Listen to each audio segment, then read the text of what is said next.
Renungan pagi, Yesus nama di atas segala nama, oleh Ellen G. White, 30 Juni 2024. Mari kita berdoa. Bapa kami yang di sorga, Allah pencipta langit dan bumi, laut dan segala isinya, Allah yang maha besar, maha kuasa, satu-satunya Allah yang benar, yang kami sembah selalu melalui anak-Mu yang tunggal, Yesus Kristus. Terpujilah Yesus, anak Allah yang maha tinggi, yang adalah satu-satunya jalan dan kebenaran dan hidup bagi kami.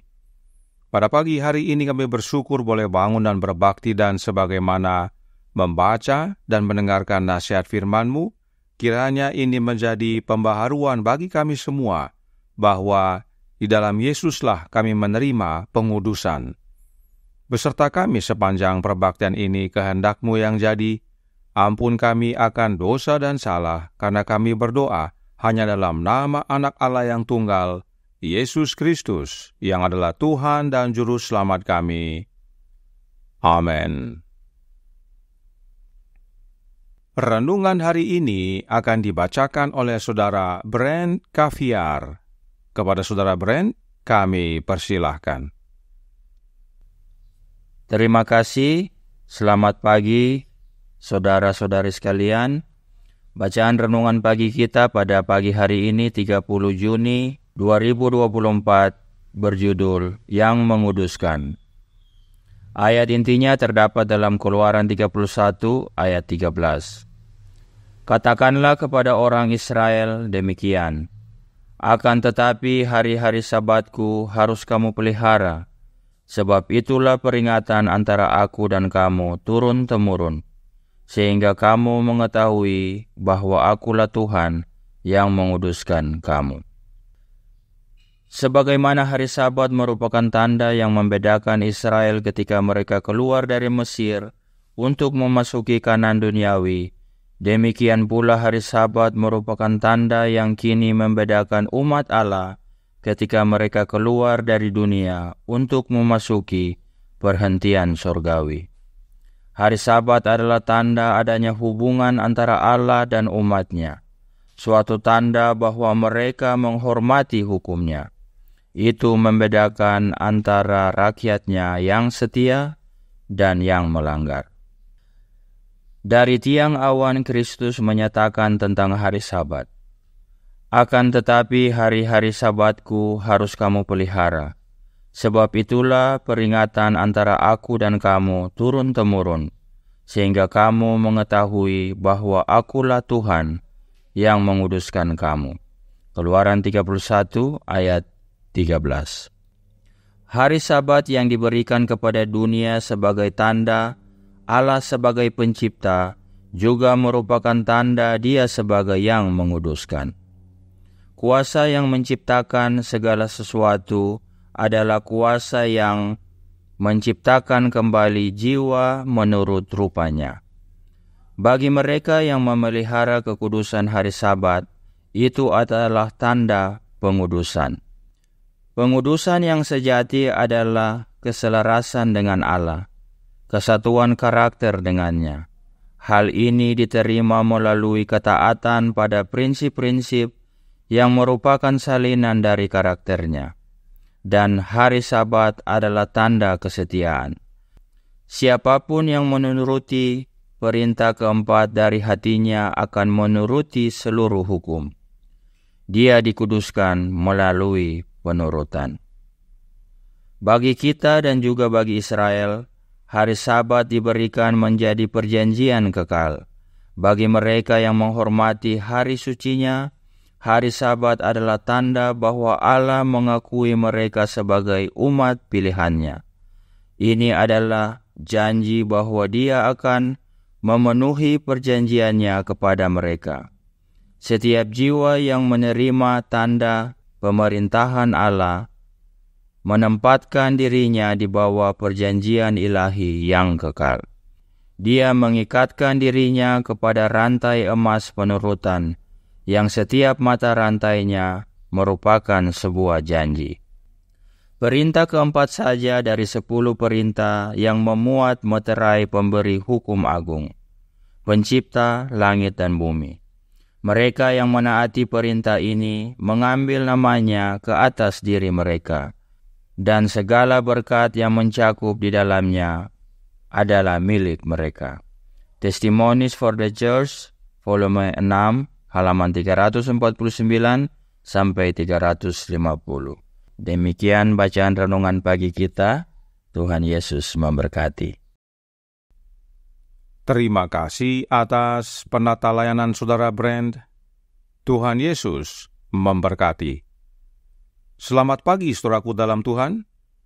Renungan hari ini menyatakan suatu kebenaran vital bagi kita. Mari kita baca dalam Jesus Name Above All Names, halaman 193, paragraf 3. Bagi mereka yang memelihara kekudusan hari Sabat, itu adalah tanda pengudusan. Pengudusan yang sejati adalah keselarasan dengan Allah, kesatuan karakter dengannya. Hal ini diterima melalui ketaatan pada prinsip-prinsip yang merupakan salinan dari karakternya. Pengudusan itu adalah kesatuan karakter dengan karakter Allah. Karenanya penting sekali untuk memiliki karakter Allah. Nah, Roh Nubuat juga berkata dalam The Great Controversy halaman 434 paragraf 1. Hukum Allah sebagai pernyataan kehendaknya, salinan karakternya, harus bertahan sampai selama-lamanya sebagai saksi yang setia di sorga. Tak satu perintah pun sudah dibatalkan, tak satu iota atau titik pun sudah diubah. Hukum Allah itu adalah salinan karakter Allah. Dan tadi dikatakan, pengudusan itu adalah kesatuan dengan karakter Allah. Karenanya, pengudusan itu ada hubungannya dengan hukum Allah. Perhatikan pernyataan Roh Nubuat berikut ini dalam That I May Know Him, halaman 131, paragraf 2. Ketidaksempurnaan karakter adalah dosa, dan dosa adalah pelanggaran terhadap hukum. Ini suatu kebenaran yang wajib dipahami oleh banyak orang, sebab banyak yang mengajarkan bahwa dosa adalah pelanggaran hukum Allah, sebagaimana 1 Yohanes 3 ayat 4. Dan karenanya, jika tidak melanggar hukum, maka tidak berdosa. Dan oleh karena itu, mereka mengajarkan bahwa bayi dan anak-anak tidak berdosa karena mereka belum mengerti hukum dan karenanya belum melanggar hukum. Kutipan ini adalah panggilan bagi mereka agar belajar kembali. Roh Nubuat dengan jelas menyatakan bahwa karakter yang tidak sempurna adalah dosa. Nah, pertanyaan bagi kita semua, apakah bayi dan anak-anak sudah sempurna karakternya? Sudah pasti belum. Karenanya jelas, bayi dan anak-anak adalah berdosa, sebab karakter mereka tidak sempurna. Oleh sebab itu, apakah dosa hanya sekedar tidak melanggar atau berhubungan dengan alamiah? Dosa itu berhubungan dengan alamiah, sebab karakter yang tidak sempurna itu adalah alamiah kita, manusia berdosa. Karakter yang tidak sempurna itu yang merupakan alamiah kita sama dengan pelanggaran akan hukum Allah. Jadi, tanpa harus berbuat dulu, kita sudah berdosa. Ini wajib dipahami oleh umat Allah agar tidak terjerumus kepada pembenaran oleh perbuatan. Nah, yang menarik adalah renungan hari ini berkata dalam Jesus Name Above All Names, halaman 193, paragraf 3. Dan hari Sabat adalah tanda kesetiaan. Siapapun yang menuruti perintah keempat dari hatinya akan menuruti seluruh hukum. Dia dikuduskan melalui penurutan. Apakah maksudnya kita dikuduskan melalui penurutan? Apakah kita bisa menurut hukum Allah? The Review and Herald tanggal 27 September tahun 1881 paragraf 11 menyatakan, setelah kejatuhan manusia ke dalam dosa, mustahil bagi manusia dengan alamiahnya yang berdosa untuk menurut pada hukum Allah. Adalah karena Kristus melalui persembahan hidupnya sendiri membeli hak untuk mengangkat ras manusia di mana mereka dapat sekali lagi bekerja selaras dengan persyaratannya. Jelas, kita tidak bisa secara alamiah menurut hukum Allah, karena alamiah kita berdosa. Tetapi, kita patut berterima kasih kepada Anak Allah, karena melalui persembahan hidupnya, membeli hak untuk mengangkat kita manusia, agar dapat sekali lagi bekerja selaras dengan hukum-hukum Allah. Jadi, hanya karena Kristus kita dapat menurut. Itu sebabnya Roh Nubuat berkata dalam Selected Messages buku pertama, halaman 371 paragraf 2. Tanpa kasih karunia Kristus, mustahil kita dapat mengambil satu langkah pun dalam menuruti hukum Allah. Apakah kasih karunia Kristus itu yang dapat menolong kita menuruti hukum Allah? Kasih karunia Kristus itu adalah Roh-Nya Kristus. Ingat kembali kutipan berikut ini yang berkata, beberapa tampaknya merasa bahwa mereka harus menjalani masa percobaan dan harus membuktikan kepada Tuhan bahwa mereka telah direformasi sebelum mereka dapat menagih berkat-Nya. Tapi, bahkan mereka boleh menagih berkat Allah sekarang. Mereka harus memiliki kasih karunia-Nya, Roh Kristus, untuk menolong kelemahan mereka, atau mereka tidak dapat membentuk karakter Kristen. Kita perlu kasih karunia Kristus yang adalah Roh-Nya Kristus untuk dapat menurut kepada hukum Allah dan bertumbuh menjadi serupa dengan karakternya. Dan ingat, renungan hari ini berkata, siapapun yang menuruti perintah keempat dari hatinya akan menuruti seluruh hukum. Penurutan itu dari hati. Itu sebabnya Roh Kristus bekerja dalam hati kita. Penurutan hukum keempat, yaitu hari Sabat, adalah pekerjaan kasih karunia Kristus dalam hati kita. Dan bila kita menurut hukum keempat, maka kita akan menuruti seluruh hukum.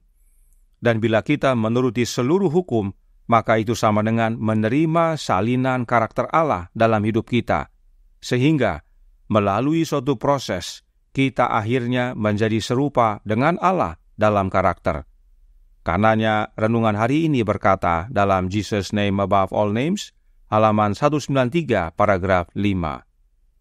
Mereka yang menaati perintah ini mengambil namanya ke atas diri mereka, dan segala berkat yang tercakup di dalamnya adalah milik mereka. Apakah nama Allah itu? Nama Allah adalah karakternya. Baca kembali Keluaran 34 ayat 5-7. Jadi, saudaraku dalam Tuhan, barang siapa yang menuruti perintah keempat tentang hari Sabat, maka dia mengambil karakter Allah kepada dirinya. Dan bila karakter Allah ada pada kita, maka itulah wujud penurutan hukumnya dalam hidup kita yang Kristus kerjakan oleh kehadiran Roh-Nya. Itulah wujud pengudusan Allah dalam hidup kita karena Kristus yang kudus tinggal dalam hati kita. Kiranya kebenaran ini menjadi pembaharuan dan sukacita bagi kita semua yang percaya. Terima Kristus dalam hati untuk kita menurut hukum sepenuhnya. Tuhan memberkati, saya bawa dalam nama Yesus. Amin. Mari kita berdoa. Bapa kami yang di sorga, Allah pencipta langit dan bumi, laut dan segala isinya, Allah yang maha besar, maha kuasa, sumber segalanya, yang kami sembah selalu melalui anak-Mu yang tunggal, Yesus Kristus. Terima kasih atas nasihat yang indah pada pagi hari ini. Kebenaran vital bagi kami, bahwa penting kami untuk menerima Kristus dalam hidup kami, agar dapat menuruti akan perintah-perintah-Mu ya Bapa, yaitu hukum-Mu. Sebab pengudusan itu adalah penurutan akan hukum, dan bila mana kami menuruti hukum-Mu, itulah wujud kami menerima salinan karakter-Mu dalam hidup ini, dan itulah wujud pengudusan yang kami perlukan. Karenanya tolong kami ya Bapa, karuniakanlah roh anak-Mu dalam hati ini, tinggal dalam hati kami ya Yesus, dan tolong kami untuk dapat menuruti hukum Bapa, sebab alamiah kami alamiah berdosa, mustahil bagi kami untuk menurut hukum Allah. Dan kami perlu akan kehadiran-Mu, ya Yesus. Beserta kami sepanjang hari ini kehendak-Mu yang jadi, Ampun kami akan dosa dan salah, karena kami berdoa hanya dalam nama Anak Allah yang tunggal, Yesus Kristus, yang adalah Tuhan dan Juru Selamat kami. Amin.